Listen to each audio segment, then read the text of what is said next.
Ms. Karen Check.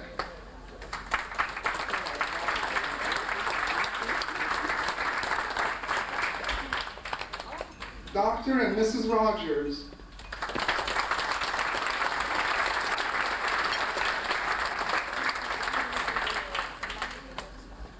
My English vocabulary is very, very limited. I don't even know how to thank these people. I want to tell you a little. I cannot help it. I know we're short of time, but I've got to say this. These people that you see here, they have been working on behalf of the Arab community in San Antonio for the last 3 years. They have stood out with me in the cold on December 9th. It was, the temperature was, what was it, Dr. Wah? I remember you were very, about 40 degrees? I think it was less than 40 degrees. It was much less because everybody was just bundled up. Well, half of the people that were supposed to be there that night were not there. But these people were there, along with me and my children and some other Arab Americans here. The San Antonio Forum for Middle East Peace, well, I'd rather let Dr. Rogers do that. But Mr. Abu Rizq, would you please give this plaque on behalf of ADC to Dr. Rogers and the San Antonio Forum for Middle East Peace?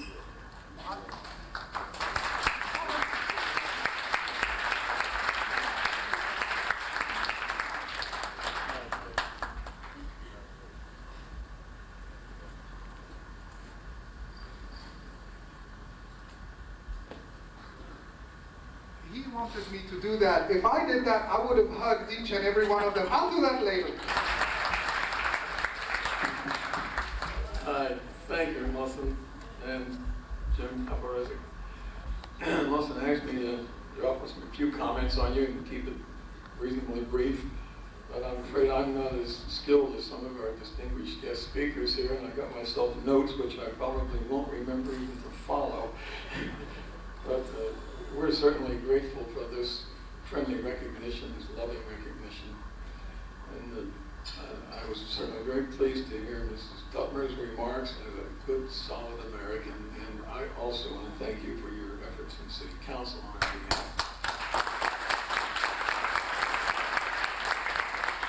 I promise you we'll be back.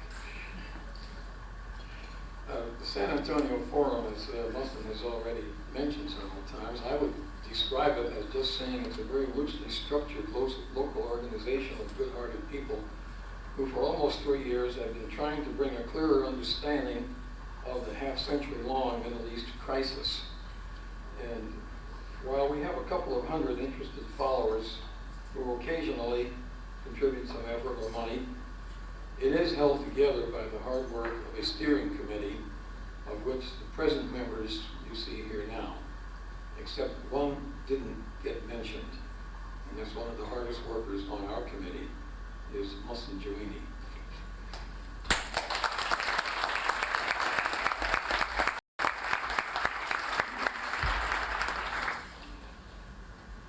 Although challenging people to break the barrier of fear and open this subject up to the American tradition of free discussion is often quite frustrating, I think it's fair to claim some little credit for the forum for stimulating some action.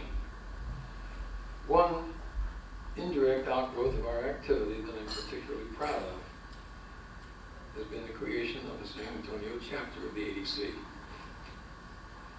Now, as an American citizen, I'm interested in seeing that my government is in fact free from foreign domination, as well as from the excessive concentration of power in any one small, willful, special interest group within it. With regard to our national participation in Middle East affairs, the traditional program of checks and balances that was intended by our founders to prevent this kind of political calamity has fallen apart in recent years. Your organization can make a major contribution toward repairing it, thus safeguarding the freedom of all Americans. As the ADC and its brother organizations grow into effective instruments of public action commensurate with those of your adversaries, I am more assured that our government will become more creative in acting for the ultimate benefit of all parties, in this particular arena of conflict. Thus, I want to know that you, the American Arabs of San Antonio, have been fully awakened to the fact that you can make a difference by lawful, peaceful, constructive action on your own behalf. And that while we all have a duty as American citizens to promote U.S. governmental policies and behaviors that are truly beneficial to real American interests, it's your special duty and privilege as members of that group that is most directly and viciously attacked to defend, not avenge, but defend yourselves. The ADC is your organization. It's a highly effective, active organization, and it deserves your enthusiastic support. Now, as a non-Arab and a non-Jew, Western European ethnic type myself, my interest is a combination of humanitarian, moral, and other practical reasons for wanting to see peace with justice for all people everywhere, but especially for those in whose affairs my government plays a major part that I believe needs correction for all those kinds of reasons. You should not need any reminders of the need for correction. Now, I think that SAFMEP's target should be primarily those ethnically disengaged Americans who want to understand where the limits of justice lie in this case and how to achieve peace within those limits. You, as a special group, are very fortunate in having here in Mohsen Jouini a man with a wonderfully balanced capability for aggressive action combined with a gentle compassion. If you will join with him to strengthen and guide the ADC, I hope we at SAFMEP can leave that part of the problem in your capable hands and turn our attention to those others out there, knowing that ADC is soundly based and flourishing in San Antonio. That's why, as I say, thank you for the recognition accorded our group here tonight. I challenge all of you to take charge of your destiny by throwing your wholehearted support into the ADC. Thank you.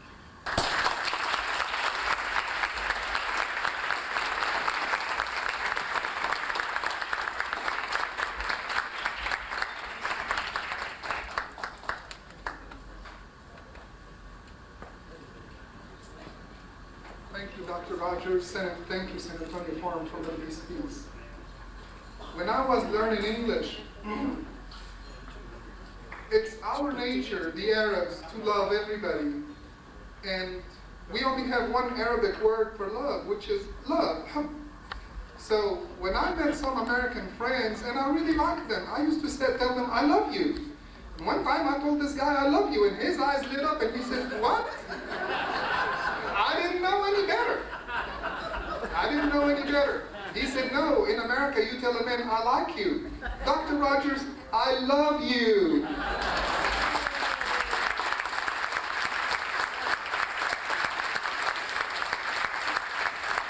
That's my English. You know, before we get any further, there is something very special here in this room. My parents came in from Tunisia about 3 weeks ago, and I'm very happy and thrilled that they are here. Would you please recognize them? Omni Baba.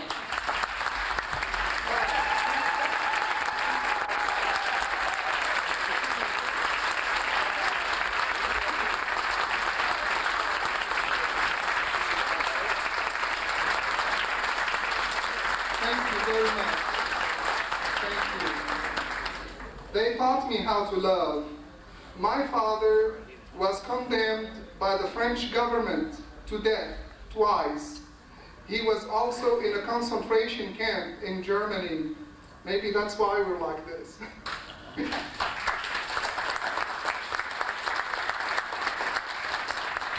I have prepared 2 speeches tonight. And the reason I prepared 2 speeches, I have one in Arabic and one in English. I think I'm going to read both of them because some of the people here, they do not understand English, and I would like for them to hear our message. I'm going to say my speech in Arabic first, and then I'm going to say it in English. Bismillah ar-Rahman ar-Rahim. والصلاة والسلام على أشرف المرسلين.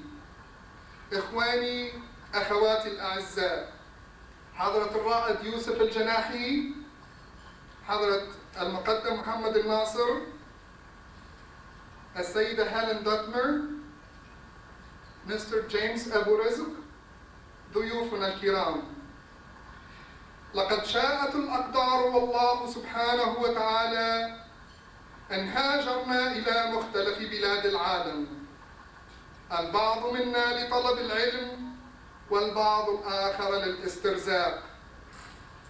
لقد تركنا أوطاننا وأهلنا وأحبابنا وأصبحنا غرباء في هذه الأرض الغريبة عنا. فهذا لا يعني إخواني أننا سوف نتخلى عن عاداتنا أو تقاليدنا أو عن حبنا أو إخلاصنا لأوطاننا ولقوميتنا العربية. إن جمعيتنا هذه إخواني الجمعية العربية الأمريكية لمكافحة التمييز هي عبارة عن وسيلة نريد من ورائها جمع شملنا وشمل كل عربي في هذا البلد. جمعيتنا لها أهداف نبيلة، فمن ورائها نشرح وجهة نظر الرأي العام العربي، ومن ورائها نتصدى للتهجمات التي يشنها عنا أعداؤنا وعن أمتنا العربية.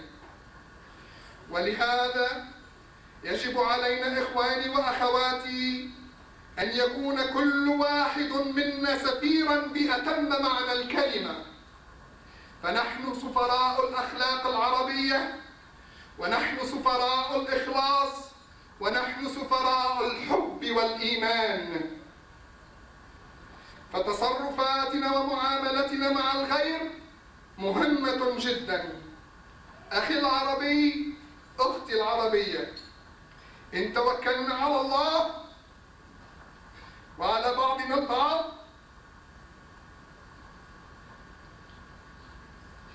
فسوف ييسر الله لنا أمورنا ويبارك أعمالنا. اللهم وحد قلوبنا وجهودنا واجعل منا عبادا صالحين. أسأل الله عز وجل أن يهدي وينير طريق ملوكنا وأمرائنا ورؤسائنا لما فيه خير أمتنا العربية الحبيبة. والسلام عليكم ورحمة الله وبركاته.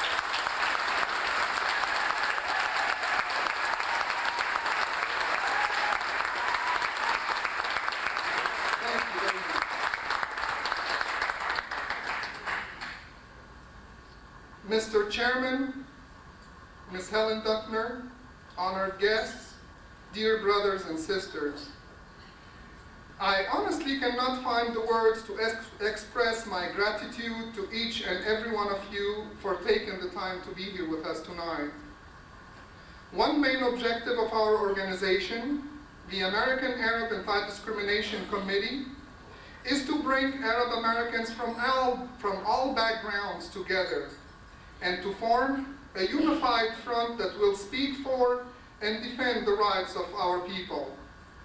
Ladies and gentlemen, Mr. Chairman, the ABC San Antonio chapter has kept abreast with all activities and directives from our headquarters in Washington, D.C.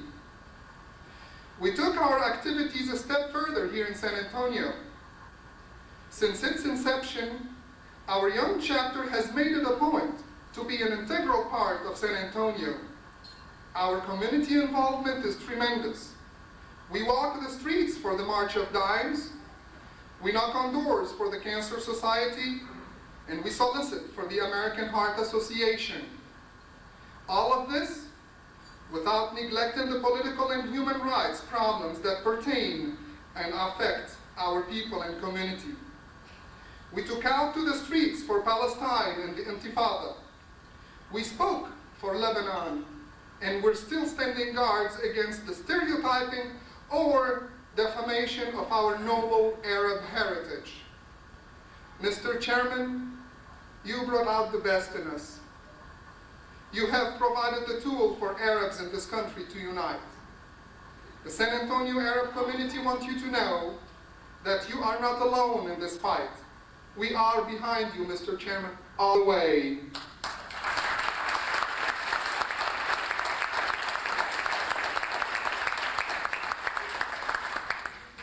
May God watch over your steps, and may He bless your efforts in uniting our people in America. And may He bless your endeavors for bringing a just peace to the Middle East and to our world as a whole. God bless you, and peace on earth.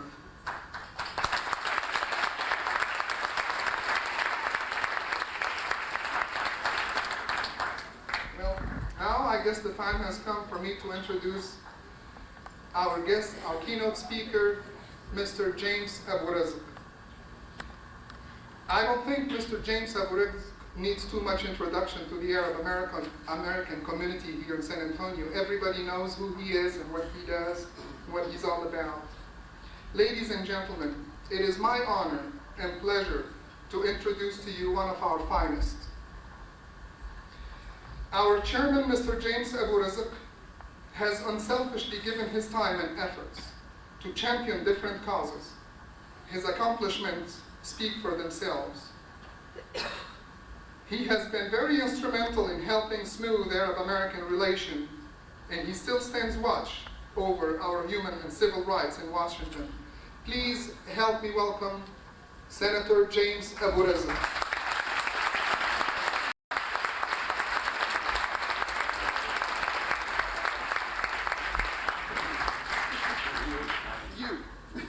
You're my boss. Thank you very much. My thanks to Mohsen and Lori Jouini for all the arrangements, all the hard work they've done, as well as the committee.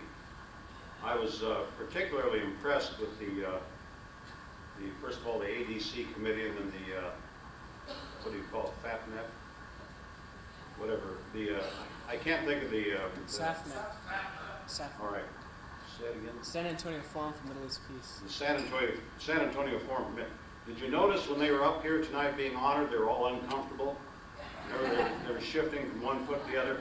Well, that's being honored. Now, what would happen if they weren't being honored, right? I can tell you that once I was in Yemen, when I was in the Senate, I made a trip to Yemen.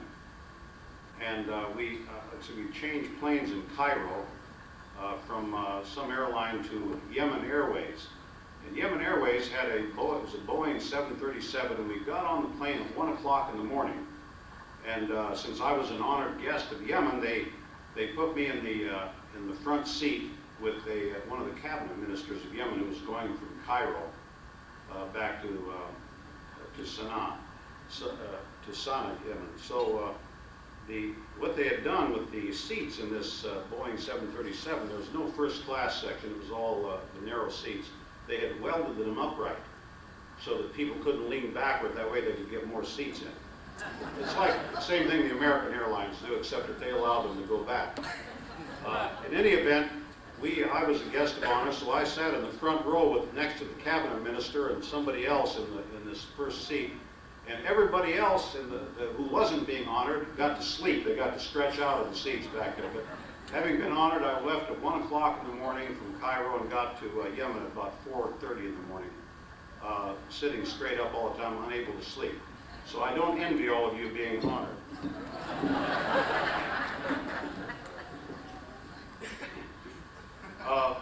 The other comment I wanted to make is that if you've noticed some of the Arab women, how they're dressed in the audience here tonight, and don't they look very stunning and attractive, though? I mean, isn't that the case?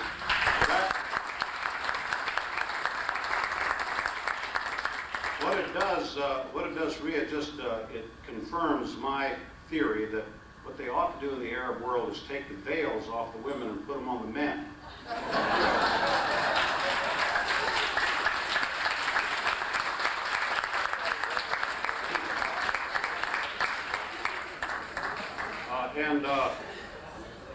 Speaking of that, only in San Antonio could you have a Mexican American named Nasser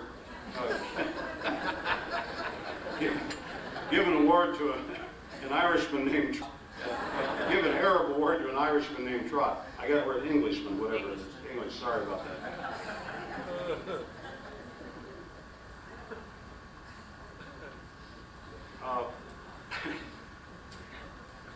I go by the name of Alvarez down here, by the way. That's why I did it.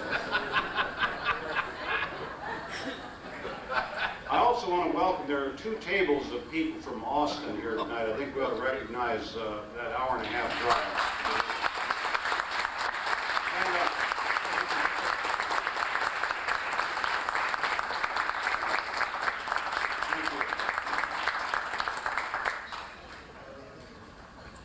In 1974, when I was the second year I was in the Senate, this is a story I like to tell to audiences, Arab audiences especially.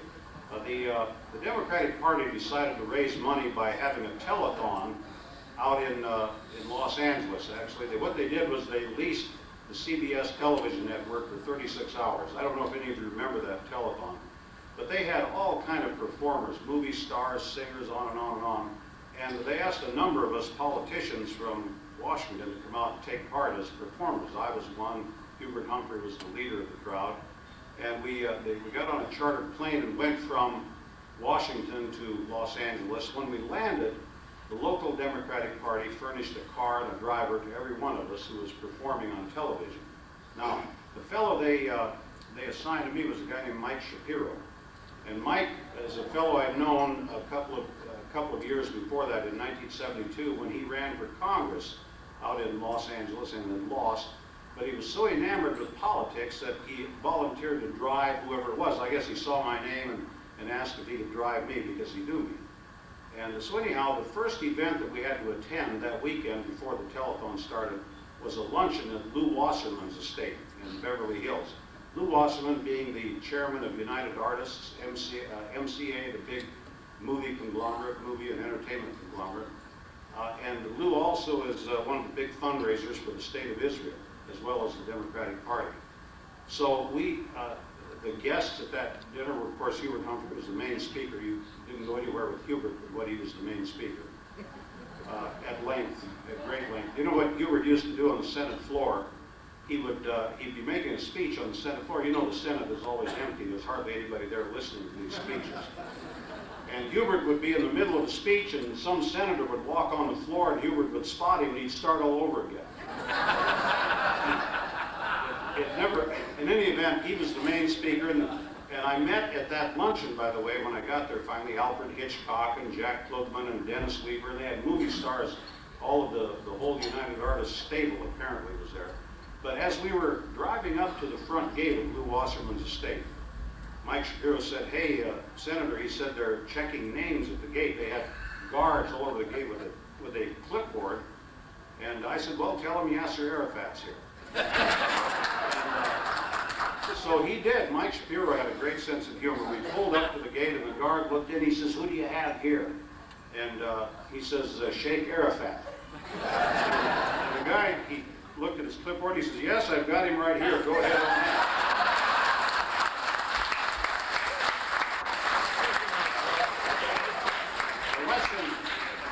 The lesson being, don't ever trust your security to Lew Wasserman.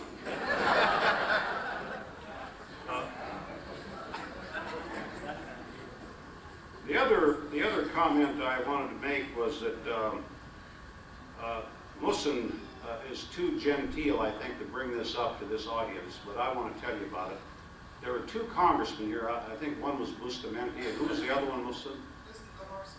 Lamar Smith. 2 congressmen who had been invited to come to this event, and both had agreed at one time to come. And apparently it was Lamar Smith, whose office called Mohsen at about this was a long time ago that he had invited him, a long time ago they'd accepted.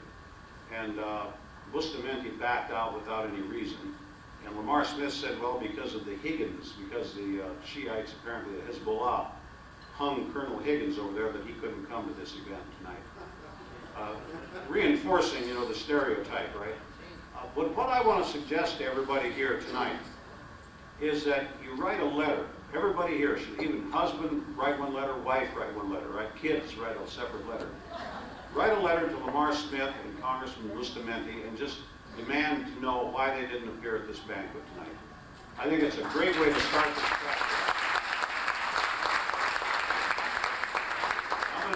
I'm going to tell you, I know, being a politician, politicians will respond to pressure. And that's the kind of pressure, that's the best kind to put on them, because you're the people who can either vote for them or against them. I really strongly urge you to do that. And you can tell them former Senator Alvarez suggested that.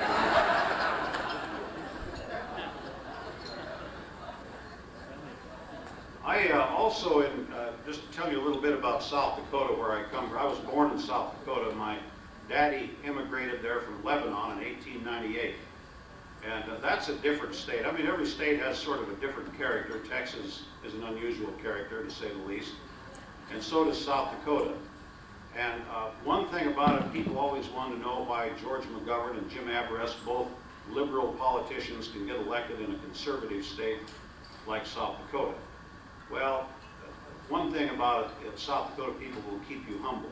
If you try to get arrogant, they won't let you. And that happened to me when I was a member of the House of Representatives, a congressman, when I ran for the Senate in 1972. And I was out campaigning in the back roads in the middle of the state. I was on my way from our capital city of Pierre to a town named Miller, which was east of there. And I got lost on the back roads there, and I came to an intersection where there were two signs up. One sign pointing east that said Miller 20 miles, and the other sign pointing north saying Miller 20 miles. And being totally confused in any event, and especially baffled by that, I saw a farmer on a tractor right in the field next to the road, and I waited till he came down to the end, and I stopped him, and I thought it'd impress him. I said, "Well, I'm Congressman Averess, and I'd like to know, does it make any difference which of these roads I take to Miller?" He said, "Not to me, it doesn't."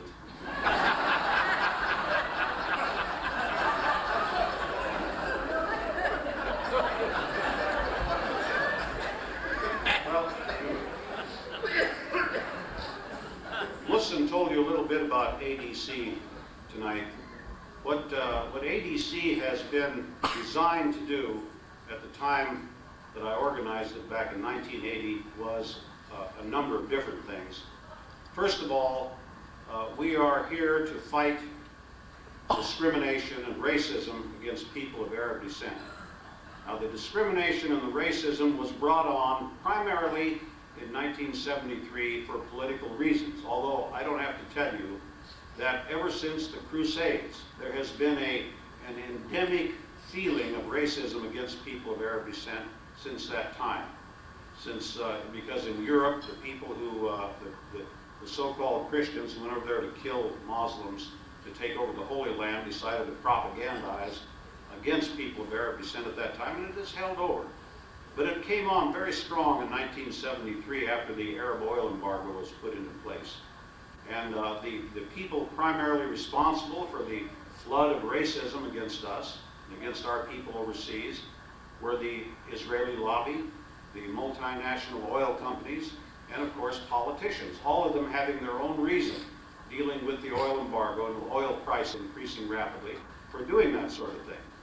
So in 1979, 1980, when the Abscam scandal hit, I had, of course, for a number of years been thinking about doing something about the increasing amount of racism against Arabs that began in 1973. But in 1980, when it occurred, when the Abscam scandal occurred, and if you recall, the FBI put an Italian FBI agent in Arab robes, and they fooled a number of congressmen and one senator into thinking that they were real Arabs, and they were offered money in exchange for legislative favors. And of course, they caught all these congressmen and put them in jail for the most part. And what happened was that it just reinforced the idea that Arabs were corruptible, because the FBI director, when asked why they chose an Arab image to dress up this FBI agent in, why did they choose that? He said, well, we had to find some ethnic group that the public and these congressmen would believe was capable of corrupting members of Congress. Which is an incredible thing, because never has there been an Arab convicted or even rumored to have tried to bribe an American official. There have been lots of other ethnic groups that have done it. They could have picked Koreans, they could have picked Jews, they could have picked a number of other people. Thank God they didn't, for that matter. But they did pick Arabs. And that reinforced the feeling that, of course, our race of people, our ethnic group, was corruptible and corrupting. And I think it points up, one of my staff was in Philadelphia not long after. There was a congressman from Philadelphia caught in the ab-scam scandal. And one of my staff was up there in a taxi cab, and he decided to ask the cab driver what he thought about this congressman of his who had been caught in the ab-scam thing. And the guy said, yeah, he said that Congressman so-and-so shouldn't have taken money from that era. Even though it was known afterward that the guy was an FBI agent, he had nothing to do with the Arab world whatsoever. But you see, it got into the literature, it got into everybody's consciousness, and it has stayed there, believe me, it has stayed there. I was asked the other day on the radio, I wish I'd have thought of the answer, what does it hurt, Carl Wigglesworth? He said, what does it hurt if people make fun, poke fun of Arabs? But I didn't think of it, I'm always thinking of something too late in any event, but what I should have said at the time was that people get killed, people get hurt and get killed. Ask American Jews what's happened to them when the Nazis started poking fun at them at the beginning. Look how they wound up at the end of the Nazi era. And the same thing is happening in this country with respect to Arab Americans. It's getting less so now because of ADC. But it happened from the beginning. And in 1985, you all know this, the regional director of the West Coast for ADC, a fellow by the name of Alex Oda, was murdered by a member of the Jewish Defense League. And it was during the Achille Lauro hijacking. And let me tell you how you make the connection.